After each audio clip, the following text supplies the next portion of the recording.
Early season MVP candidate, and as I mentioned in my previous video, somehow, some way he was still sitting at number 9 on Basketball Reference's completely useless MVP tracker machine, which again, I don't think really indicates anything because Anthony Edwards is still not on the list. But as of today, Haliburton is no longer on this top 10. It was a long time coming. His level of play has been declining for a while. And last night's stinker shooting night and loss to the Cleveland Cavaliers must have been the final straw. But this man was arguably the face of the in-season tournament, which was a thing that happened earlier this season. Yes, his team didn't win it, but the emergence of Haliburton and the Pacers was likely the greatest story from the IST, knocking out teams like the Celtics and the Bucks.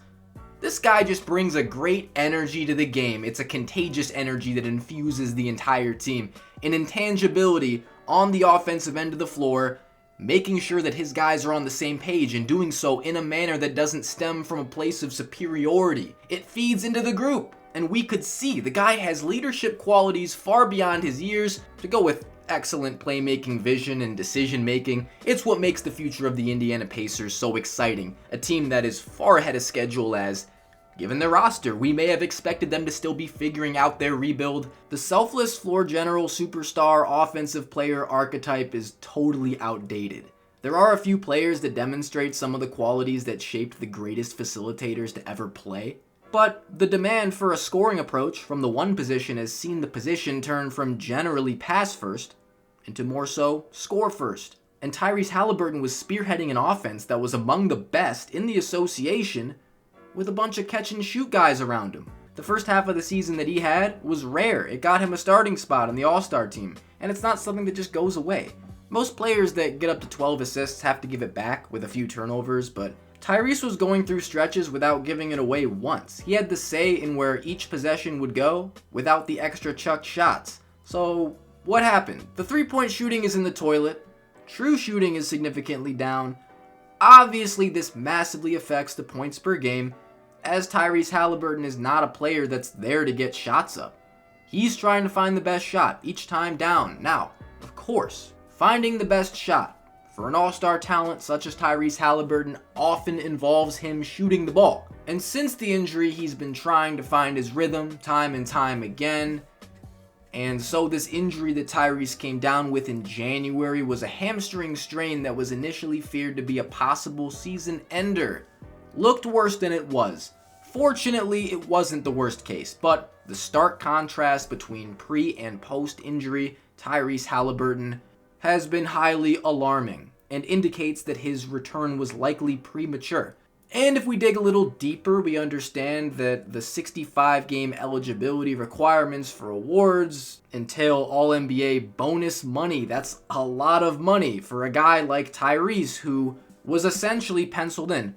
If he was able to play 65 games and do it at the level he was playing at. Again, that's a lot of big bucks, and so right now, he only needs 9 more games to reach 65 games, but his level of play has declined to the point where it's unlikely that he'll end up All-NBA. I mean, I'm sure there's a chance if they finish the season strong, but there's nothing about his current level of play that would indicate this as a likely outcome. Additionally, this team has been playing sub-500 ball since the addition of Pascal Siakam, which brings me to the other wrinkle in the Tyrese Haliburton saga. So his injury happened to coincide with the acquisition of Siakam, who is, of course, a significant addition that brings forth major adjustments to the way that the Pacers play offense. In doing so, they move off Buddy Hield, who is essentially a playmaking point guard's dream come true, a pure sharpshooter who had a really strong chemistry with Tyrese, two guys that just like to run around the perimeter and bombs away.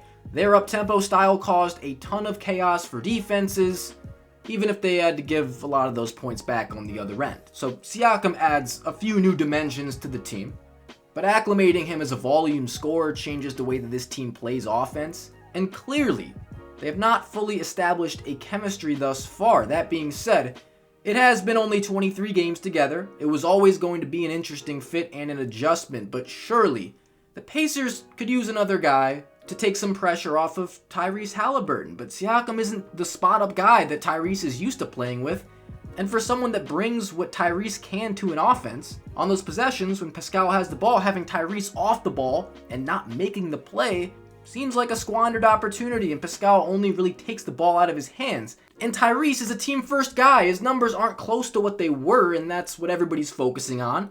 Indy isn't a big market. They aren't on TV that much, so if you're not watching the games and your spectatorship doesn't go beyond a box score, then it's easy to point a finger and call him washed, or make claims such as what the title of this video insinuates. About that title, I saw people saying it on Twitter. You know, Twitter is just a beacon of negativity. A lot of NBA internet spaces are. Haters, left, right, up, down, sideways.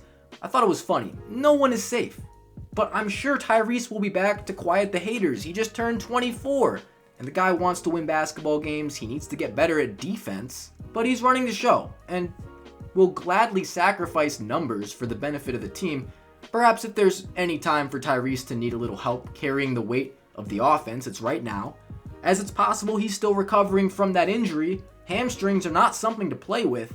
That being said, time will tell if a guy like Siakam is what Halliburton needs. I think his approach to the game, versatility, experience with contending teams is appropriate. And it's not as if Indy gave up that much to get him, but in the end, this may not be one of those duos that elicits a strong chemistry or a two-man game. It certainly doesn't look great so far, but again, it's early. In the end, I'm going to point at Tyrese's rushed injury return as the major cause for his drop-off. Shuffling some pieces that effectively changed the way that the team plays offense certainly hasn't helped him either. The Pacers look headed for the play-in. They've built upon last year. Given a healthy offseason for Halliburton, I anticipate another all-star season and a continued ascension. A lot of people supposedly giving up on him so early. He will have a say in the future of this league. He is too much of an anomaly.